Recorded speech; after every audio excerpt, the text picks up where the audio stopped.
আসসালামু আলাইকুম। Wifi connect আছে কিন্তু নেট পাচ্ছে না, লেখা আসতেছে ইন্টারনেট নো কালেকশন অ্যাক্সেস।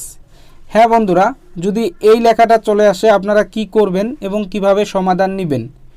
প্রথমে আপনারা যে কাজটি করবেন, আপনাদের রাউটারটি বন্ধ করবেন কমপক্ষে 5 থেকে 10 মিনিট। বন্ধ করার পর আবারও আপনাদের সেই রাউটারটি অন করবেন। অন করার পর এখানে লেখা কি আসে সেটা একটু খেয়াল করবেন। যদি দেখেন আবারও লেখা আছে ইন্টারনেট নো অ্যাক্সেস বা নো কালেকশন, এরকম যদি আসে কোনো টেনশন নাই।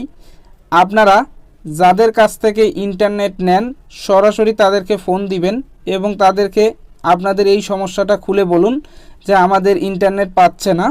তখন কিন্তু তারা ওখান থেকে সরাসরি কাজ করে দেবে।